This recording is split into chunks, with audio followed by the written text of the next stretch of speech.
جی سر جی، میں اس ٹائم موجود ہوں ڈسٹرکٹ پریس کلب رحیم خان میں. تو آپ کا کیا کہنا ہے یہ جو رکشے والوں پہ ظلم کیا جا رہا ہے؟ دیکھیں، یہ ظلم سے بڑھ کر اگر کوئی لفظ ہو تو وہ استعمال کیا جائے، کیونکہ ظلم جب حد سے بڑھتا ہے تو وہ مٹ جاتا ہے. یہ صرف ظلم نہیں ہے بلکہ یہ جبر ہے، یہ طاقت ہے، یہ دہشت ہے اور یہ وحشت ہے.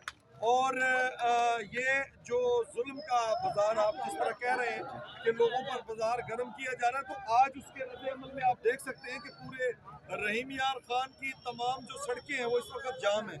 ایک طرف اس میں پٹا رکشا یونین جو ہے وہ احتجاج کر رہی ہے، ایک طرف اس میں مزدور یونین احتجاج کر رہی ہے، ایک طرف اس میں وکلاء حضرات احتجاج کر رہے ہیں، ایک طرف اس میں طالب علم جو ہے وہ سڑکوں پر آ چکے ہیں اور وہ سڑکوں پر آ کر گاڑیوں کا راستہ روک کر سڑکیں بلاک کر چکے ہیں. یہ صرف ایک راتوں رات پاس کیے جانے والے ٹریفک آرڈیننس کے بعد یہ رد عمل ہے. تو آپ سوچ لیں کہ حکومت اپنا قبلہ کس طرح درست کرتی ہے، کیونکہ ایک ٹریفک آرڈیننس پہ جو یہ پاس ہوا ہے اس پر عوام کو کیا نقصان ہوا ہے، اور اس نقصان کے سامنے میں جو یہ رد عمل آپ کے سامنے ہے.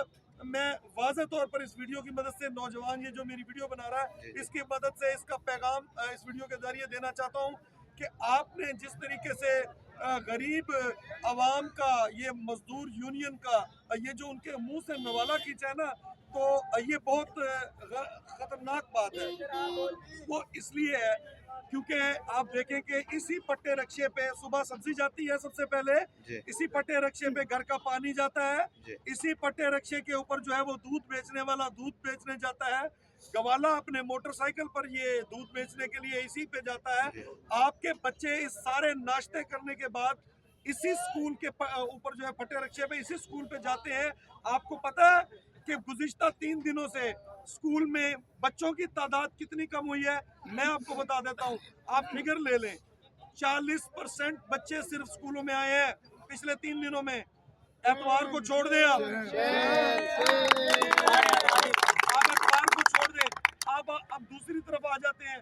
جس طریقے سے راتوں رات رکشے لوگوں کے روک لیے گئے، جس طریقے سے راتوں رات لوگوں کے پٹے رکشوں کو روکا گیا، 14 کروڑ روپے کے جو چالان آپ نے عوامی خزانے میں جمع کروائے ہیں، 27 ارب ڈالر کا مقروض ملک ہے یہ.